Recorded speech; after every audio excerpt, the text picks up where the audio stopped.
तो आज के इस वीडियो का हमारा टॉपिक है नॉर्मल डिस्ट्रीब्यूशन। तो उसके लिए हमें लगेगा ये फॉर्मूला और हम देखेंगे कि हम ये वाला कर्व कैसे यूज करेंगे। तो अगर आप हमारे चैनल पे फर्स्ट टाइम विजिटर हो तो सब्सक्राइब कीजिए हमारे लर्नोपीडिया चैनल को, ताकि आपको इंपॉर्टेंट वीडियो मिस ना कर जाए। तो चलिए स्टार्ट करते हैं हमारा आज का टॉपिक।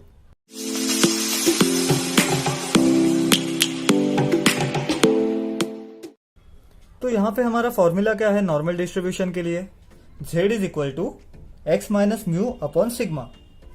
तो यहाँ पे ये म्यू है वो रहेगा हमारा मीन का वैल्यू, देन ये जो सिग्मा है वो रहेगा हमारा स्टैंडर्ड डेविएशन का वैल्यू, और ये जो x है वो रहेगा कंस्ट्रेंट वाला वैल्यू जो हमें सम से मिलेगा। देन हमारा नेक्स्ट इंपॉर्टेंट थिंग है ये कर्व, जिसे हम नॉर्मल डिस्ट्रीब्यूशन कर्व इस नाम से पहचानते हैं। इसे और भी एक नाम है जिसे हम कहते हैं बेल कर्व, क्योंकि ये बेल के शेप का है इसके लिए। तो ये हमारा जो कर्व है वो किस चीज का है, तो प्रोबेबिलिटी का कर्व है। तो हमें सबको पता है कि टोटल प्रोबेबिलिटी क्या रहता है, टोटल प्रोबेबिलिटी रहता है 1। तो यहां से यहां तक कंप्लीट प्रोबेबिलिटी कितना बन गया हमारा, तो 1। तो अगर ये सिमेट्रिक कर्व है और यहाँ पे ये डिवाइड हो रहा है 2 पार्ट्स में, तो हमारे ये पार्ट कितना बनेगा, ये पार्ट बनेगा हमारा 0.5 और ये रिमेनिंग हाफ पार्ट बनेगा हमारा 0.5। तो हमें क्या क्या याद रखना है, ये एक प्रोबेबिलिटी का कर्व है, तो इसका कंप्लीट प्रोबेबिलिटी बन गया 1 और इसका आधा पार्ट बनेगा 0.5 और रिमेनिंग हाफ पार्ट बनेगा 0.5। तो चलिए अभी इन बेसिक के बाद हम देखते हैं नॉर्मल डिस्ट्रीब्यूशन के सम्स। तो हमारा फर्स्ट सम क्या है, daily income of worker follows normal distribution with mean of 1000 rupees and standard deviation of 100 rupees. Then find the probability of income, और इसमें हमें फर्स्ट कंडीशन दिया है लेस देन 1100 रुपीज। तो यहाँ पे हमें गिवन क्वांटिटीज क्या क्या दी है, हमें मीन दिया है 1000 रुपीज, तो हमारा म्यू का वैल्यू आएगा 1000, और हमें स्टैंडर्ड डेविएशन दिया है 100 रुपीज, सो हमारा सिग्मा आएगा 100। देन अभी हमें फाइंड करना है क्या होता है एक्स का वैल्यू। तो मैंने बोला था कि x का वैल्यू हमें मिलेगा कंस्ट्रेंट से, मतलब सम में दिए हुए कंडीशन से। तो यहाँ पे हमें कंडीशन क्या दिया है कि लेस देन 1100 रुपीज, तो हमारा x का वैल्यू बनेगा ये 1100 जो है 1100। तो अभी हम अप्लाई करेंगे हमारा वो फॉर्मूला। क्या था वो formula, z is equal to x minus mu upon sigma. तो हमारा x कितना है 1100, 1100, देन माइनस म्यू जो है हमारा 1000 और अपॉन में सिग्मा जिसका वैल्यू है 100। तो इसे सिंप्लीफाई करके हमारा आंसर क्या आएगा, यहाँ पे रहेगा 100 अपॉन में 100 इज इक्वल टू 1। तो हमें z का वैल्यू मिला 1। तो अभी हमें प्रोबेबिलिटी कौन सा फाइंड करना है, तो probability when income is less than 1100, so probability of when x is less than 1100 is equal to, अभी हम इसको z के टर्म्स में लिखेंगे तो वो क्या बनेगा, probability when z is less than 1। तो हमने 1100 को z के टर्म्स में क्या कन्वर्ट किया, तो 1। तो अभी हमें कौन सा प्रोबेबिलिटी फाइंड करना है, जब z का वैल्यू इज लेस देन 1। तो अभी हमें इसके लिए वो नॉर्मल डिस्ट्रीब्यूशन वाला कर्व निकालना पड़ेगा। तो वो नॉर्मल डिस्ट्रीब्यूशन वाला कर्व कैसे आएगा,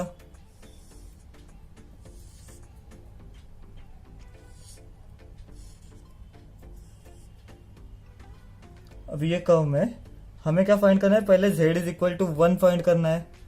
तो यहाँ पे रहेगा z इज इक्वल टू 0 जो है इस कर्व का सेंटर। तो हमें पहले क्या फाइंड करना है, z इज इक्वल टू 1। तो ये पॉजिटिव 1 है, इसके लिए वो आएगा यहाँ पे। तो हम एक थोड़ा सा अप्रोप्रिएट साइज लेके यहाँ पे हम स्ट्रेट लाइन खींचेंगे जिसे हम नाम देंगे z इज इक्वल टू 1।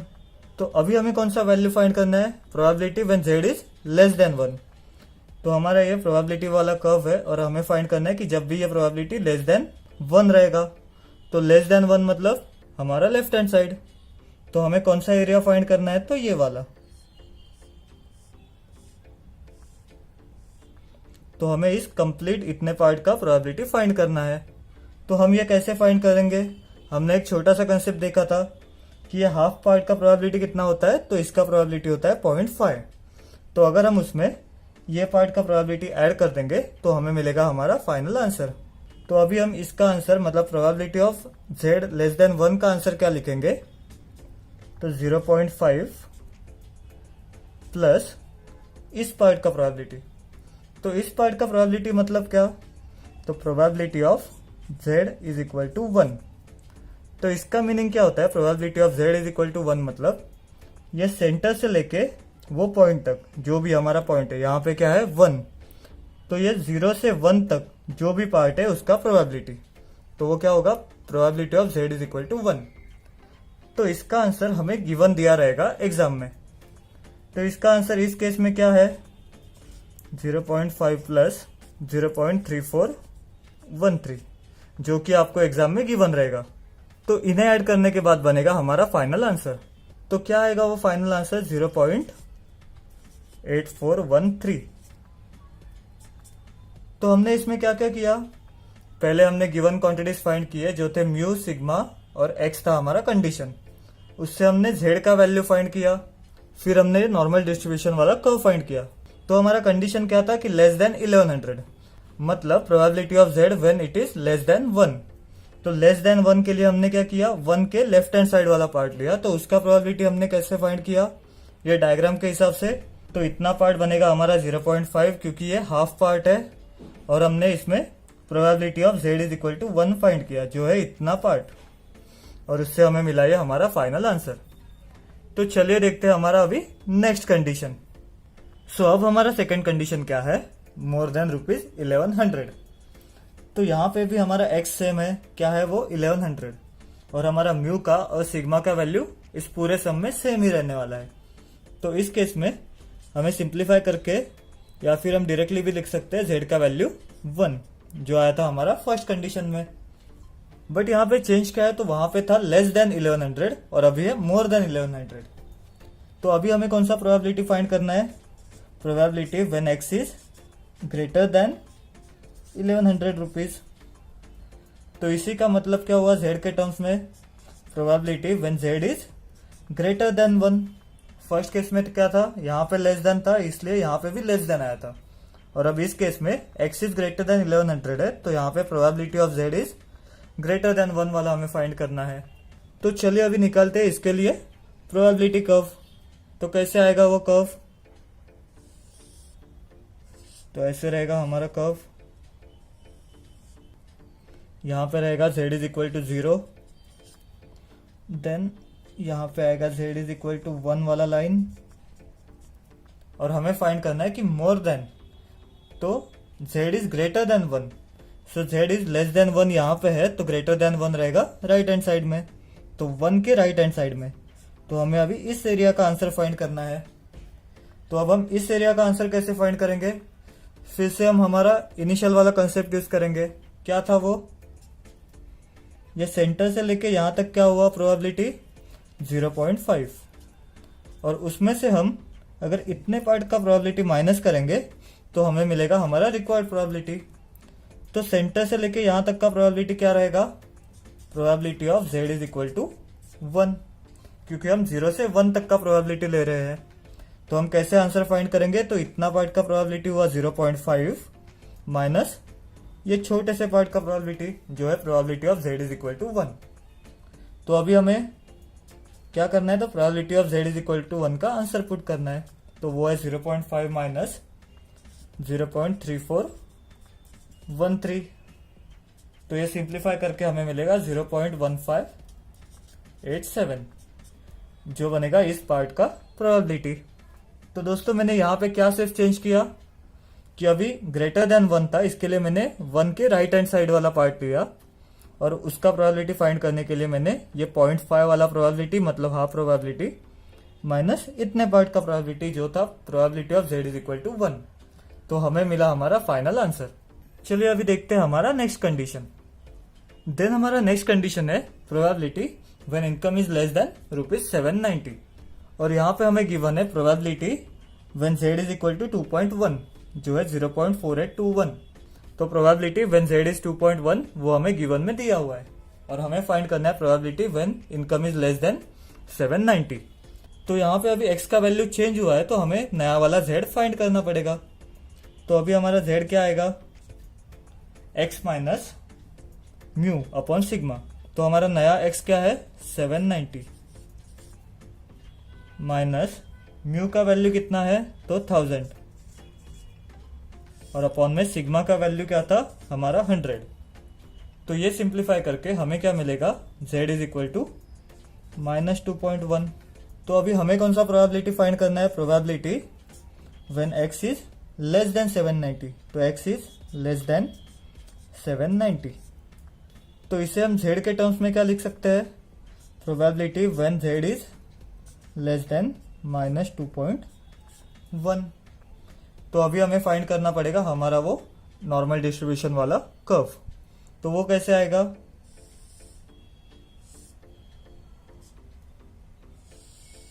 ये बन गया हमारा कर्व। तो ये कौन सा पॉइंट हुआ, z इज इक्वल टू 0 वाला, और हमारा z कहां पे है तो माइनस 2.1, तो वो आएगा निगेटिव साइड में, ये बनेगा माइनस 2.1। तो हमें कौन सा वैल्यू फाइंड करना है, तो when z is less then minus 2.1। तो लेस मतलब लेफ्ट हैंड साइड वाला पार्ट, तो हमें कौन सा पार्ट फाइंड करना है, तो ये वाला। तो हमें शेडेड पोर्शन का प्रोबेबिलिटी फाइंड करना है। तो इस केस में हम कैसे फाइंड करेंगे, तो इतने हाफ पार्ट का प्रोबेबिलिटी क्या बन गया, तो 0.5, और उसमें से अगर हम 0 से माइनस 2.1 वाला पार्ट का प्रोबेबिलिटी अगर माइनस करेंगे तो हमें मिलेगा हमारा रिक्वायर्ड प्रोबेबिलिटी। तो हमारा आंसर क्या आएगा अभी, 0.5 minus probability of z is equal to minus 2.1।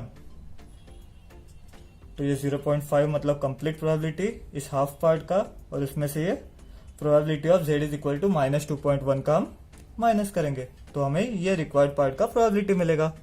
तो अभी हमें जो गिवन प्रोबेबिलिटी है वो है probability when z is equal two plus 2.1।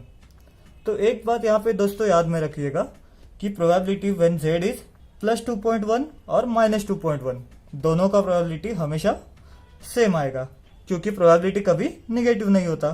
तो पॉजिटिव और निगेटिव 2.1 दोनों के लिए प्रोबेबिलिटी क्या आएगा, सेम 0.4821।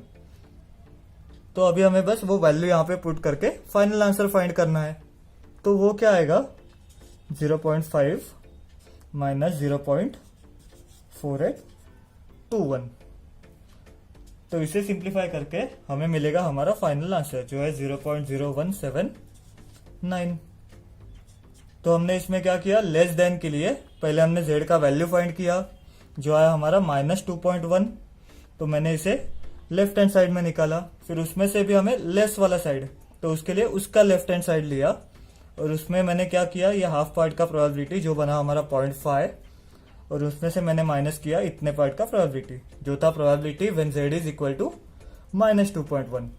फिर मैंने हमारा जो गिवन वैल्यू था z इज इक्वल टू 2.5 के प्रोबेबिलिटी के लिए वो पुट किया और फाइनल आंसर फाइंड किया।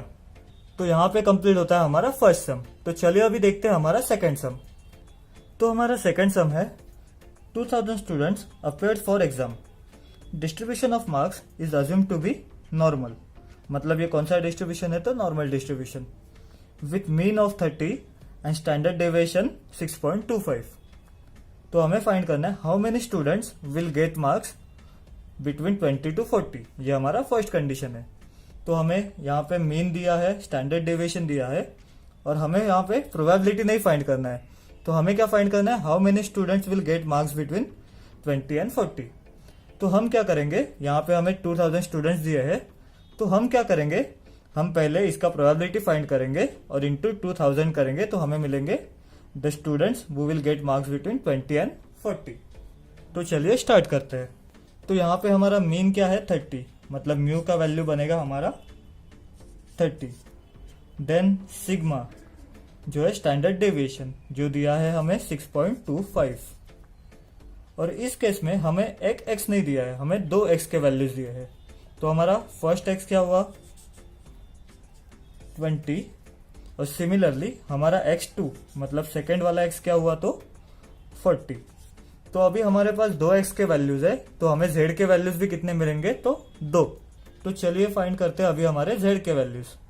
तो यहाँ पे हमारा फर्स्ट z क्या आएगा,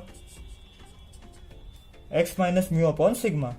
तो x है 20 माइनस म्यू मतलब 30 और अपॉन में सिग्मा मतलब 6.25।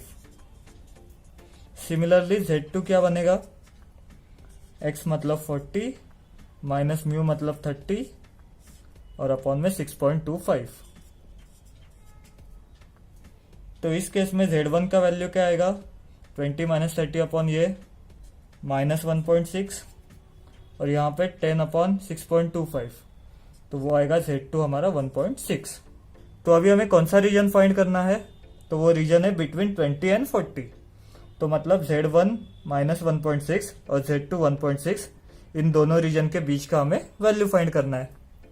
तो हमें z का वैल्यू मिला था, फर्स्ट था माइनस 1.6 और सेकंड था 1.6, और हमें क्या फाइंड करना था, probability when that x is between 20 and 40।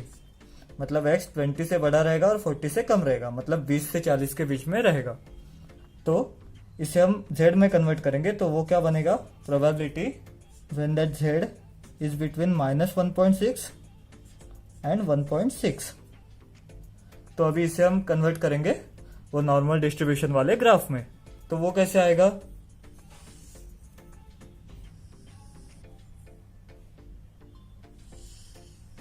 ये बनेगा हमारा ग्राफ, ये बनेगा z इज इक्वल टू 0,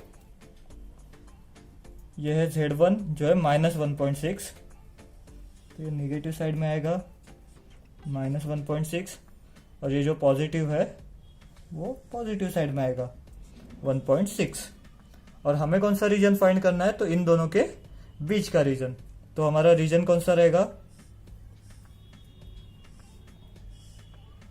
इन दोनों के बीच का रीजन, मतलब हमें इतना रीजन फाइंड करना है।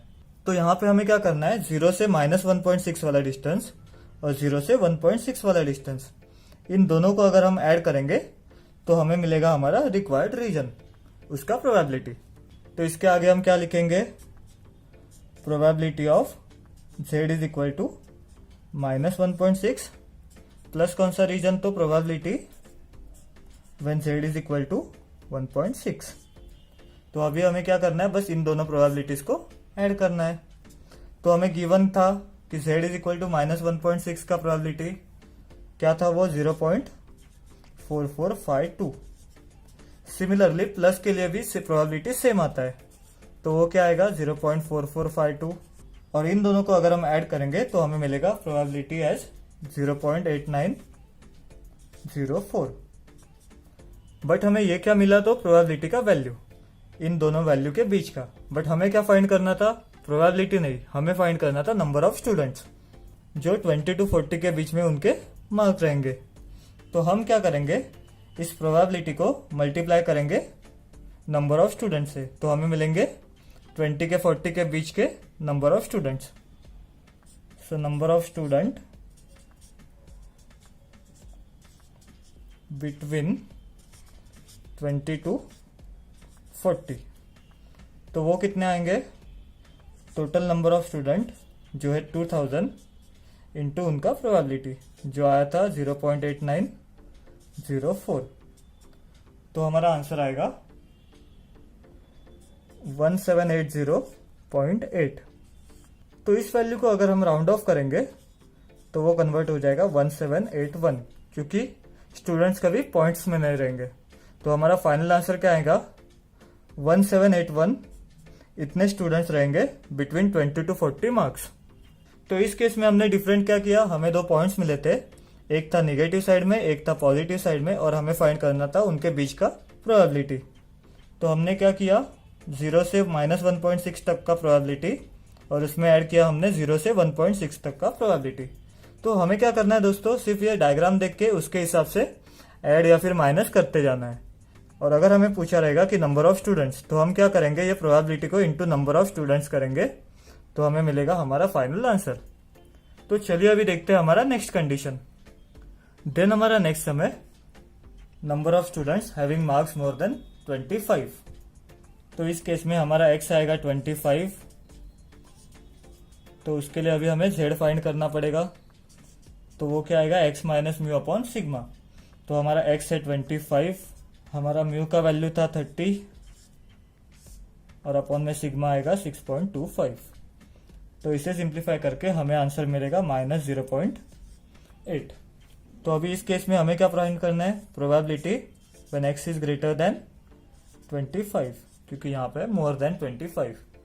तो इसे अभी हम कन्वर्ट करेंगे z में, तो वो क्या बनेगा, probability when z is greater than -0.8।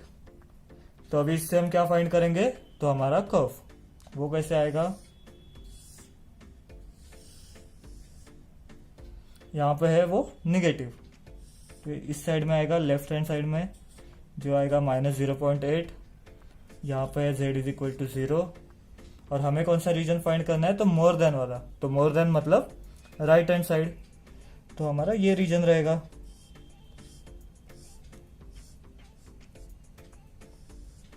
ये राइट हैंड साइड वाला रीजन। तो अभी इस केस में हम कैसे आंसर फाइंड करेंगे, तो इतना पार्ट क्या रहेगा, तो 0.5 प्लस हम क्या करेंगे 0 से -0.8 तक का probability. So probability when z is -0.8। तो ये क्या बहुत ही सिंपल था। क्या किया मैंने, ये 0.5 मतलब हाफ प्रोबेबिलिटी प्लस ये इतने पार्ट का प्रोबेबिलिटी जो था probability of z equal to -0.8। तो 0.5 और इस पार्ट का हमें आंसर गिवन रहेगा, जो इस केस में है 0.2881। तो इसे सिंप्लीफाई करके हमारा टोटल आंसर आएगा 0.7881। तो अभी हम इससे नंबर ऑफ स्टूडेंट्स कैसे फाइंड करेंगे, तो number of students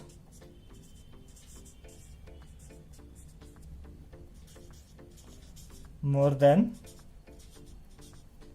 25 marks is equal to क्या आएगा, तो टोटल नंबर ऑफ स्टूडेंट जो है 2000 इंटू प्रोबेबिलिटी जो है 0.7881, तो इज इक्वल टू हमें आंसर मिलेगा 1576.2।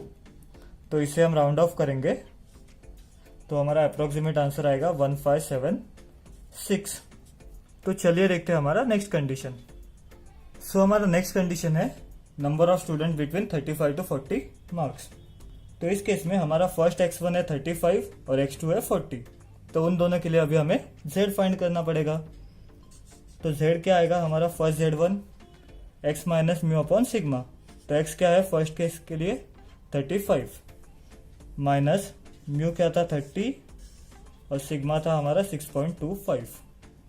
देन सिमिलरली z2 क्या रहेगा 40 माइनस 30 अपॉन 6.25।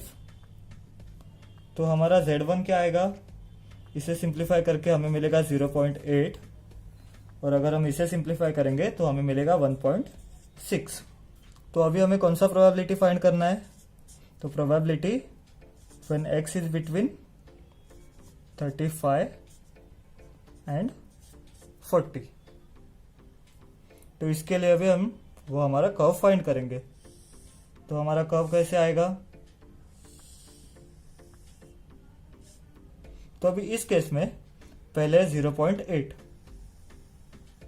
तो यहां पे मैं लिखता हूं 0.8 और 1.6 उसके आगे रहेगा। तो ये आया हमारा 1.6 वाला लाइन। और हमें कौन सा रीजन फाइंड करना है, तो इन दोनों के बीच का, मतलब 0.8 और 1.6 के बीच का रीजन। तो हमारा रीजन कौन सा आएगा, ये वाला। तो अभी हम कैसे फाइंड करेंगे, अभी हम क्या करेंगे, हमें पता है जो भी डिस्टेंस रहता है probability of z is equal to 1.6 वाला या फिर probability when z is equal to 0.8 वाला, तो वो कहाँ से रहता है, तो सेंटर से। तो 1.6 के प्रोबेबिलिटी का डिस्टेंस कहाँ से रहेगा, यहाँ से सेंटर से यहाँ तक। और इसका डिस्टेंस कैसे रहेगा, तो सेंटर से यहाँ तक। तो हमें ये डिस्टेंस फाइंड करने के लिए हम क्या करेंगे, यहाँ से 1.6 तक का डिस्टेंस, मतलब ये इसका वैल्यू जो है probability of z is equal to 1.6 का वैल्यू, उसमें से हम माइनस करेंगे इतना सा वैल्यू। यहाँ से यहाँ तक का वैल्यू जो है किसका value, probability of z is equal to 0.8 का वैल्यू। तो इतने बड़े पार्ट में से अगर मैं ये छोटा पार्ट माइनस करूंगा तो मुझे मिलेगा ये वाला पार्ट, मतलब कौन सा, हमारा रिक्वायर्ड रीजन वाला पार्ट।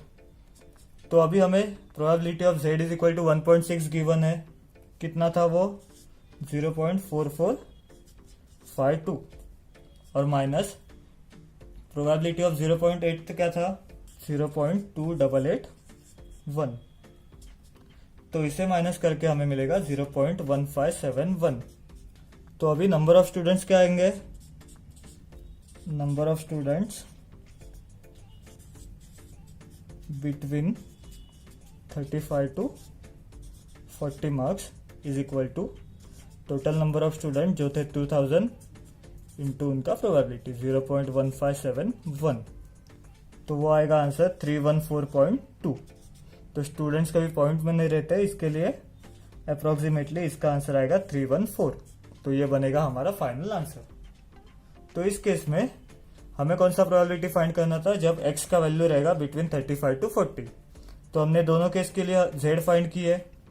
तो वो z क्या आए थे, एक आया था 0.8 और एक आया था 1.6 और हमें फाइंड करना है उनके बीच का रीजन। तो मैंने क्या किया, इस बड़े पार्ट का आंसर मतलब probability of z is equal to 1.6, उसमें से मैंने ये छोटा पार्ट माइनस किया जो था probability of z is equal to 0.8। तो हमें मिला हमारा रिक्वायर्ड प्रोबेबिलिटी। फिर मैंने प्रोबेबिलिटी को मल्टीप्लाई किया टोटल नंबर ऑफ स्टूडेंट्स से, तो मुझे मिल गए number of students between 35 to 40। तो दोस्तों यहाँ पे कवर होते हैं हमारे सारे नॉर्मल डिस्ट्रीब्यूशन के वेरिएशंस। तो अगर आपको आज के इस वीडियो में जरा सा भी कुछ डाउट रहेगा then you can please comment down in the comment section. और इस टॉपिक के ऊपर आपको प्रैक्टिस सॉन्ग मिल जाएंगे डिस्क्रिप्शन बॉक्स में।